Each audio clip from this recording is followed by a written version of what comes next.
जय श्री राधे। नगर के बाहरी हिस्से में एक पुराना लेकिन विशाल हवेली नुमा मकान था, जिसे लोग दूर से देखकर ही समझ जाते थे कि कभी यहाँ रौनक रही होगी। उसी मकान में रहते थे सेठ हरि नारायण, नगर के सबसे सम्मानित और धनवान व्यक्ति।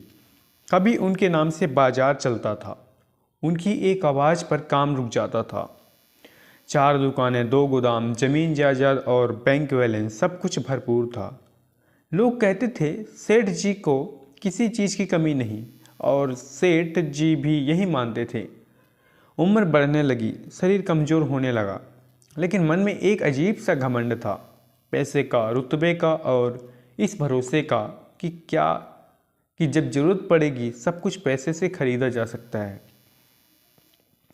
धीरे धीरे उनके पैरों में दर्द होने लगा, चलने में दिक्कत होने लगी। डॉक्टर ने सलाह दी, सेठ जी अभी इलाज करवा लीजिए, नियमित दवा, फिजियोथेरेपी और थोड़ी परहेज जरूरी है, नहीं तो आगे चलकर चलना मुश्किल हो जाएगा। सेठ जी ने मुस्कुराकर कहा, डॉक्टर साहब अभी मेरे पास नौकर हैं, गाड़ी है, सहारा देने वाले लोग हैं, इलाज में समय और मेहनत क्यों लगाऊं? डॉक्टर ने समझाने की कोशिश की, लेकिन सेठ जी को लगता था कि उनका पैसा उनकी टांगें बन जाएगा। समय बीतता गया, दर्द बढ़ता गया, नौकर बदलते रहे, पुराने चले गए, नए आए। बच्चे शहर से बाहर बस चुके थे, महीने 2 महीनों में फ़ोन कर लेते थे। हवेली बड़ी थी, लेकिन उसमें खामोशी भरती जा रही थी। एक दिन सेठ जी बाथरूम में फिसल गए। गिरने की आवाज़ तो आई, लेकिन सुनने वाला कोई नहीं था। घंटों ज़मीन पर पड़े रहे, दर्द से कराहते रहे, आवाज़ लगाते रहे, पर मोटी दीवारों के बीच उनकी आवाज़ कहीं खो सी गई। आखिर देर शाम एक नौकर आया, तब जाकर देखा अस्पताल ले जाया गया। जांच में पता चला कि रीढ़ की हड्डी को गहरी चोट लगी है। डॉक्टर ने साफ कहा, अब हालात गंभीर है। अगर समय रहते सावधानी रखी होती तब यह नौबत नहीं आती। अस्पताल के बिस्तर पर लेटे सेठ हरिनारायण पहली बार खुद को बेहद असहाय महसूस कर रहे थे। पैसा था, लेकिन दर्द खरीद में नहीं आता।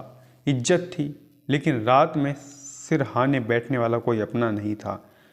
वह छत की ओर देखते हुए सोच रहे थे, जिस दौलत को मैं अपनी ताकत समझता था, वही आज मुझे उठाकर बिठा नहीं पा रही।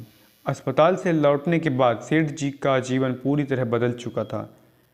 व्हीलचेयर उनकी दुनिया बन गई थी, वहीं हवेली अब उन्हें जेल जैसे लगने लगी थी। एक दिन खिड़की से बाहर देखते हुए उन्होंने देखा, सामने के झुग्गी में रहने वाला एक साधारण मजदूर सुबह खुद उठता है, खुद काम पर जाता है, शाम को खुद लौटता है, अपने बच्चों के साथ हंसता है।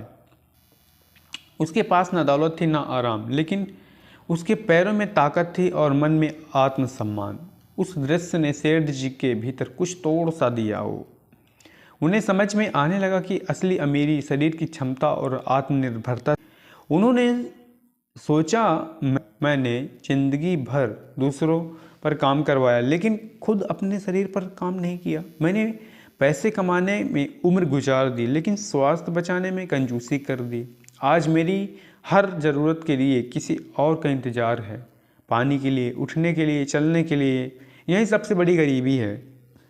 उसी दिन सेठ जी ने मन ही मन प्रण किया, अगर शरीर पूरी तरह साथ नहीं भी दे रहा तो भी मन को मजबूत बनाऊंगा। उन्होंने डॉक्टर से कहा, अब भी जो हो सकता है करिए। मैं देर से सही, लेकिन खुद के लिए खड़ा होना सीखना चाहता हूँ। फिजियोथेरेपी शुरू हुई। दर्द थी, तकलीफ थी, लेकिन अब पछतावे से बेहतर संघर्ष लगने लगा। धीरे धीरे उन्होंने अपनी ज़िंदगी की सीख दूसरों के लिए देना शुरू की।